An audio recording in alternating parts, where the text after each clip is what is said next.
حاضرین مسجد، السلام علیکم ورحمۃ اللہ وبرکاتہ۔ الحمد للہ رب العالمین والعاقبۃ للمتقین والصلاۃ والسلام علی سید المرسلین وعلی آلہ واصحابہ اجمعین، اما بعد فاعوذ باللہ من الشیطان الرجیم، بسم اللہ الرحمن الرحیم، ان اللہ مع الصابرین، صدق اللہ مولانا العظیم وبلغنا رسولہ النبی الامین المکین الکریم،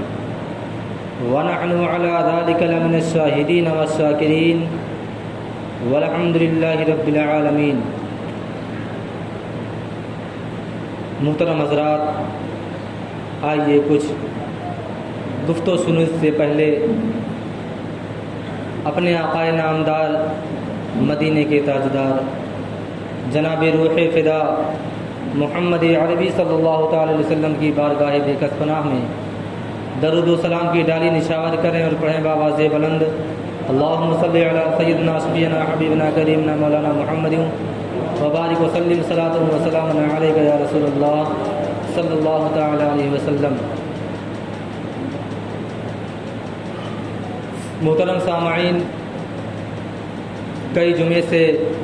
معرکہ کربلا کے تعلق سے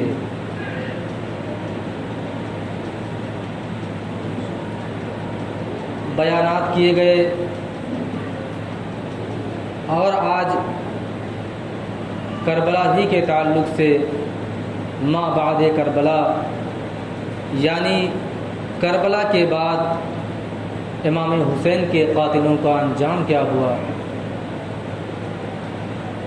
اس پر بھی تھوڑی روشنی ڈالوں گا،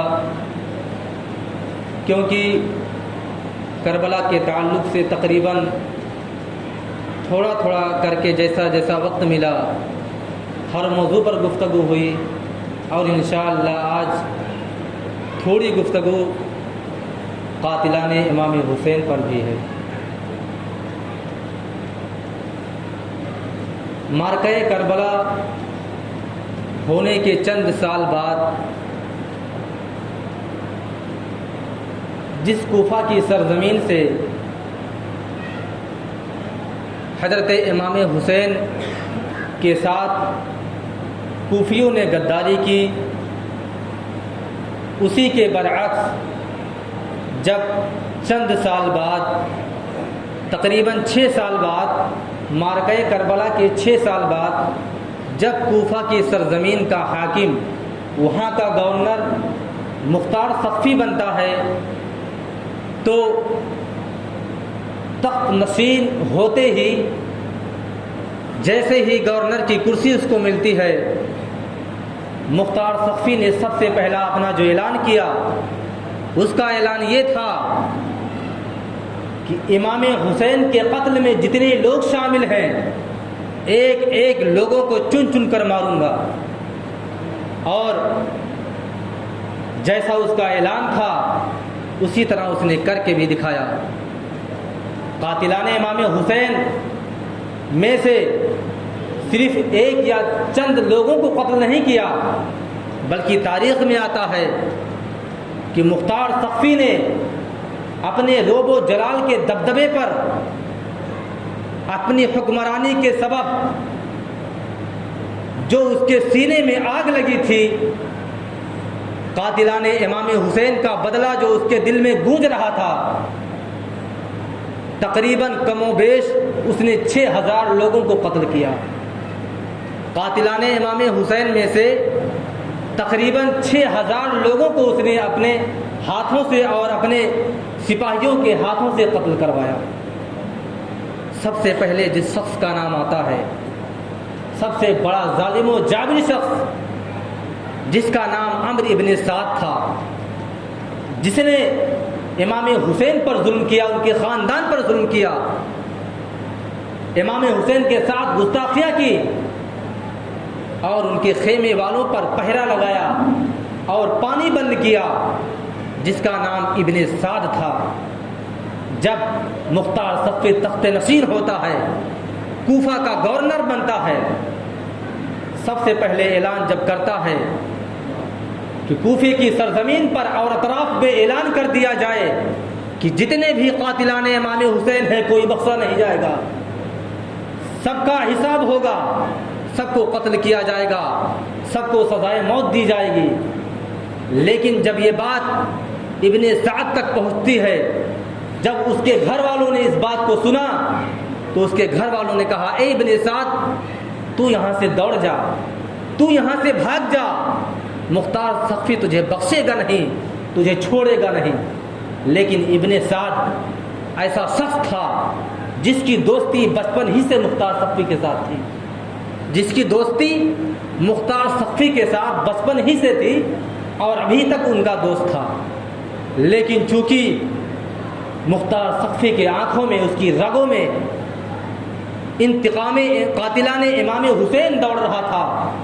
اس وجہ سے اس نے اعلان کر رکھا تھا چاہے قاتلان امام حسین میرے گھر کا فرد ہی کیوں نہ ہو، میرا دوست ہی کیوں نہ ہو، میں کسی کو بخشوں گا نہیں، ایک ایک لوگوں کو چن چن کر ماروں گا، چاہے کوفہ کی سرزمین پر ہوں یا شام کے ملک شام تک میں ان کے دوڑا کر کے ماروں گا، لیکن بدلہ لے کر کے رہوں گا۔ بہرحال ابن سعد تک جب خبر پہنچی، اس کے گھر والوں نے بھی کہا، اس کے عزیز و اقارب نے کہا کہ تو کوفہ کی سرزمین کو چھوڑ کر چلا جا، تجھے مختار سقفی چھوڑے گا نہیں۔ لیکن اس نے کہا ارے وہ تو میرا یار ہے، میرا بچپن کا دوست ہے، مجھے ہاتھ نہیں لگائے گا، مجھے کچھ نہیں کہے گا، بقیہ لوگوں کو کچھ بھی کر سکتا ہے، لیکن میں تو اس کا یار ہوں۔ لیکن سب سے پہلا جو نشانہ بنایا گیا، مختار سقفی نے سب سے پہلے اپنے ایک گروہ کو بھیجتا ہے، یعنی اپنے سپاہیوں کو بھیجتا ہے اور کہتا ہے کہ ابن سعد کے بیٹے حبس کو میرے سامنے کیا جائے۔ سب سے پہلے اس کے بیٹے کو اس کے سامنے لایا گیا، اور جب مختار سقفی نے اس سے سوال کیا تیرا باپ کہاں ہے، کہا میرا باپ تو اب تو گھر کے ایک کونے میں بیٹھ کے اللہ اللہ کرتا ہے، گوشہ نشین ہو گیا ہے۔ مختار سقفی کو اور جلال آیا، کہا وہ وقت بھول گیا جب امام حسین پر ظالمانہ جیسا سلوک کیا جا رہا تھا، اس وقت تو اللہ اللہ نہیں کر رہا تھا، اس وقت تو اس کو گوشہ نشینی یاد نہیں آیا، آج اللہ اللہ کرنے بیٹھا ہے، آج گوشہ نشین ہو گیا ہے امام حسین پر ظلم کر کے۔ آج جب اس کے جسم میں طاقت و قوت نہیں ہے تو آج اپنے گھر کے کونے میں چھپ کر بیٹھ گیا ہے، جا اور اپنے باپ کو میرے سامنے حاضر کر۔ حبس جاتا ہے، یعنی اس کا بیٹا ابن سعد کا، اور جب اپنے باپ سے کہتا ہے، اس کے باپ نے یعنی ابن سعد نے کہا کہ جاؤ مختار سقفی سے کہہ دو میری طبیعت علیل ہے، میں بیمار ہوں، میں آ نہیں سکتا۔ پھر جب اس کا بیٹا آتا ہے اور کہتا ہے کہ میرے باپ کی طبیعت علیل ہے، بیمار ہیں، وہ آ نہیں سکتے، مختار سقفی نے کیا خوب ہی جواب دیا، کہا اگر تیرا باپ نہیں آ سکتا ہے تو مختار سقفی تو جا سکتا ہے وہاں تک، اگر تیرے باپ کے اندر طاقت و قوت نہیں آنے کی تو مختار سقفی کے اندر تو پاور ہے، وہ تو تیرے باپ کے مکان تک جا سکتا ہے اور گھسیٹ کر اس کو مار سکتا ہے۔ بہرحال مختار سقفی نے اپنے سپاہیوں کو بھیجا اور کہا جاؤ ابن سعد کے گھر اور میرے سامنے اس کو، اپنے سپاہیوں کو للکارا اور کہا ہرگز میرے سامنے ابن سعد کو زندہ پکڑ کر مت لانا، مجھے صرف اس کا سر چاہیے، اس کے بدن کی مجھے کوئی ضرورت نہیں ہے، نہ اس کی زندگی سے میری کوئی حاجت ہے۔ جب اس کے سپاہیوں نے اس کے سامنے، اس کے سپاہی گئے اور جب اپنے نیام سے تلواریں باہر کر لی اور چند ہی وقفے میں وقفہ تھا کہ تلوار اس کے گردن کو اڑاتی کہ ابن سعد نے ہاتھ جوڑ لیا، مجھے معاف کر دیا جائے، میں نے کوئی ظلم نہیں کیا ہے۔ ان کے سپاہیوں نے جیسا خون مختار سقفی کے اندر انتقام کا دوڑ رہا تھا ویسے ہی خون گرم ان کے سپاہیوں کا بھی تھا۔ فوراً ان کے سپاہیوں نے کہا یاد کرو آج سے 6 سال پہلے کا وقت، کربلا کی سرزمین کو یاد کرو جب امام حسین نے اپنے بھائی کا لاش اپنے گود میں اٹھایا تھا، سوچو ان کے اوپر کیا گزرتی رہی ہوگی۔ حضرت امام حسین نے اپنے بھتیجے کا لاش، علی اکبر کا لاش بھی اپنے گود میں اٹھایا تھا، لیکن یاد کرو کیا امام حسین نے تمہارے سامنے ایسے ہاتھ جوڑ کر معافی مانگا تھا؟ کیا اپنے جان کی معافی کی طلب کی تھی؟ ابن سعد کے پیروں میں کپکپاہٹ طاری ہو گئی، سارا بدن اس کا پسینے سے بھیگ گیا، ڈر کی وجہ سے اس کا چہرہ پیلا پڑ گیا۔ سپاہیوں نے پھر للکارا، کہا یاد کرو امام حسین کو جس نے اپنے لخت جگر نور نظر کی لاش کو اپنے گود میں اٹھا کر کے اپنے بچے کو اپنے خیمے تک لے گئے تھے۔ یاد کرو اس وقت کو جس نے 6 ماہ علی اصغر کو اپنے گود میں لے کر کے ظالموں نے ان پر تیر چلایا تھا، تو ان کا مالک تھا، چاہتا تو روک لیتا، لیکن آئے ابن سعد، تجھے ترس نہیں آیا امام حسین پر؟ تجھے ترس نہیں آیا خاندان اہل بیت پر؟ اتنا کہنا تھا کہ سپاہیوں نے تلوار کو سونتا اور چند ہی منٹ میں اس کے باپ کے سر کو ابن سعد کے سر کو قلم کر دیا، اور جب مختار صفی کی بارگاہ میں اسی تخت میں جس تخت میں امام حسین کے سر کو رکھا گیا تھا، وہی تخت جب مختار صفی گورنر بنا کوفہ کا، تو تخت کو اور اس چھڑی کو جس چھڑی سے امام حسین کے لب پر مارا گیا تھا، یعنی امام حسین کے ایک ایک یادگار چیزوں کو مختار صفی نے سنبھال کر رکھا تھا، کہ جیسے جیسے امام حسین کو مارا گیا تھا، جیسے جیسے ان کے سر کو گشت کرایا گیا تھا کوفہ کی سرزمین پر، اسی طرح میں بالکل گشت کراؤں گا اور اسی طرح بدلا لوں گا۔ بہرحال جب ابن سعد کے سر کو مختار صفی کی بارگاہ میں پیش کیا جاتا ہے، تو مختار صفی نے اس کے بیٹے حبس کو گرفتار کر کے بلایا اور اسے گرفتار کر کے لایا جاتا ہے۔ مختار صفی نے حبس سے کہا، تیرے باپ کے سر کو تو میں نے قلم کروا دیا۔ اس نے کہا، باپ کے مرنے کے بعد زندگی میں کوئی مزہ نہیں رہا۔ مختار صفی نے کہا، جب تیری زندگی میں کوئی مزہ نہیں رہا تو تلوار اٹھائی، اس کے گردن کو بھی اڑا دیا، اور دونوں کے گردن کو قلم کر کے مختار صفی نے سب سے پہلے امام حسین کے سوتیلے بھائی یعنی محمد بن حنفیہ کے پاس مدینہ منورہ کی سرزمین پر دونوں سروں کو بھیج دیا۔ محمد بن حنفیہ حضرت امام علی کے بیٹے تھے، یعنی دوسری عورت سے ان کے اولاد تھے محمد بن حنفیہ۔ جب محمد بن حنفیہ کے پاس مدینہ منورہ کی سرزمین پر دونوں سروں کو بھیجا گیا، تو کہہ کے بھیجا گیا تھا کہ محمد بن حنفیہ سے کہنا، مختار صفی کا کہنا تھا کہ محمد بن حنفیہ سے کہنا کہ ابن سعد کا سر امام حسین کے سر کا بدلہ ہے اور اس کے بیٹے کا سر علی اکبر کے سر کے بدلہ ہے۔ بہرحال جب محمد بن حنفیہ کے سامنے پیش کیا جاتا ہے اور یہ جملہ ادا کیا جاتا ہے، محمد بن حنفیہ نے آواز لگائی، کہا، کہاں میرے حسین کا سر؟ کہاں اس ظالم اور ناپاک کا سر؟ کہاں میرے علی اکبر کا سر؟ اور کہاں اس بدبخت اور ظالم کا سر؟ بھلا میرے حسین کے سر کا اس سر کا بدل ہو سکتا ہے؟ ہرگز نہیں ہو سکتا۔ کہاں میرے حسین کا مرتبہ؟ کہاں علی اکبر کا مرتبہ؟ کہاں وہ جنتی جوانوں کے سردار؟ اور کہاں یہ ظالم اور ناپاک سر؟ بہرحال ایک ظالم کا خاتمہ ہو جاتا ہے، باری آتی ہے ابن زیاد کی، عبید اللہ ابن زیاد، جس نے کوفہ کا گورنر بنتے ہی سب سے پہلے مسلم بن عقیل کا قتل کیا، اس کے بعد ان کے دونوں ننھے بچوں کا قتل کروایا تھا۔ عبید اللہ ابن زیاد جو کربلا کی سرزمین پر امام حسین کے خاندان والوں کو ایک گھونٹ پانی پینے کے لیے ترسوایا تھا، جس نے کربلا کی سرزمین پر، وہی ابن زیاد جس نے کربلا کی سرزمین پر اعلان کر رکھا تھا کہ اس نہر فرات کا پانی تو چرند پرند پی سکتا ہے، لیکن امام حسین کے خاندان کا کوئی ایک فرد نہیں پی سکتا۔ امام حسین کے خاندان کا شخص کوئی ایک چلو پانی نہیں پی سکتا، وہی ابن زیاد۔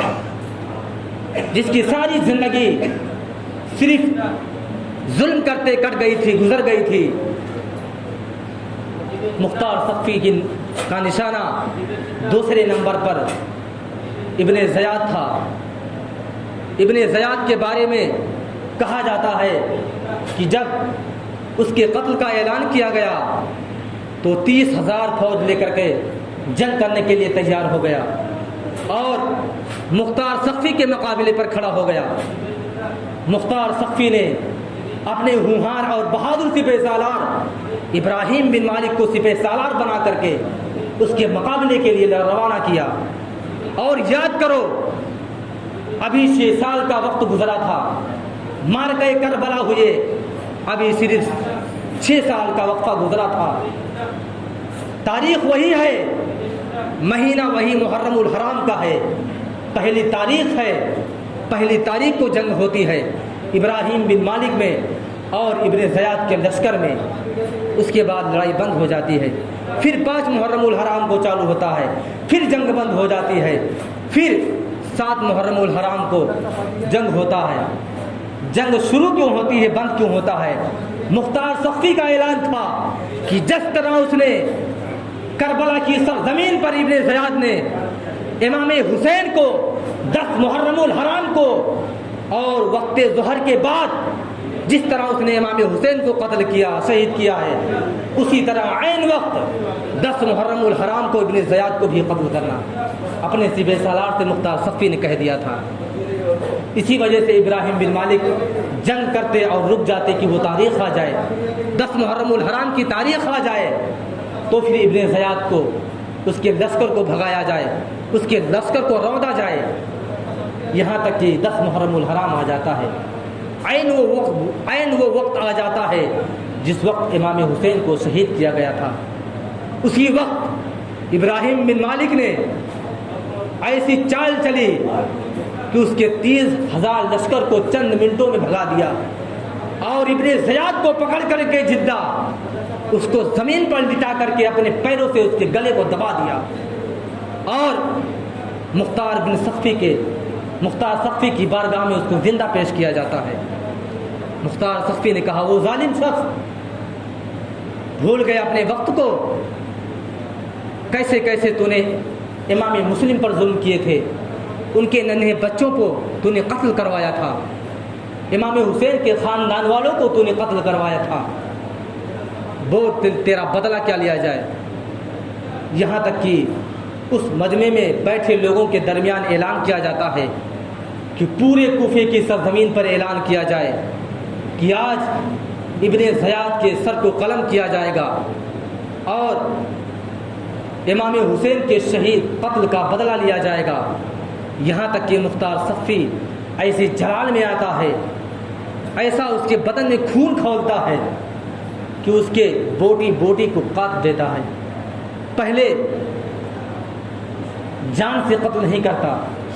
بلکہ پہلے اس کی بوٹیوں کو نوچتا ہے، اس کی دونوں آنکھوں کو پھوڑ دیتا ہے،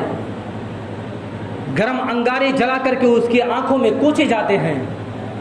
یہاں تک کہ اس کی زندگی میں، اس کے زندہ حالت میں اس کو طرح طرح کی سزائیں دی جاتی ہے تاکہ وہ تڑپ تڑپ کر مر جائے۔ اس کے بعد مختار ثقفی نے اس کے سر کو قلم کر کے کوفہ کے چوک میں سب سے بلندی پر، جس جگہ پر حضرت امام حسین کے سر کو اس نے لٹکایا تھا، اسی جگہ پر مختار ثقفی نے اس کے سر کو لٹکا دیا اور پورے کوفے میں اعلان کیا، دیکھ لو آج قاتلان امام حسین کا انجام دیکھ لو، آج مختار ثقفی ہے، آج اس کی حکومت ہے، آج اس کے اندر طاقت و قوت ہے۔ اگرچہ مختار ثقفی بعد میں بدل گیا لیکن اللہ تبارک و تعالیٰ ایک ایسی شان والا ہے، ایک ایسی عظمت والا ہے، ایک ایسا عدل والا ہے کہ اگر وہ چاہے تو دین کا کام کافروں سے بھی لے لیا کرتا ہے، وہ چاہے تو دین کا کام اپنے نافرمانوں سے بھی لے لیا کرتا ہے۔ اگرچہ مختار ثقفی بعد میں اس کا دین بدل گیا، اس کا دھرم بدل گیا، وہ بات کی بات تھی، لیکن اللہ تبارک و تعالیٰ نے اس سے ایسا کام کروایا کہ آنے والی نسلیں اور جب تک دنیا قائم رہے گی تب تک مختار ثقفی کے اس انتقام کو اور اس بدلے کو یاد کیا جائے گا اور اس کی تعریفیں کی جائے گی، اور امام حسین رضی اللہ تعالیٰ عنہ سے ایسی محبت اور الفت کرتا تھا کہ اس کے دل میں اس کے بدن میں انتقام قاتلان امام حسین لینے کے لیے اس کے بدن میں خون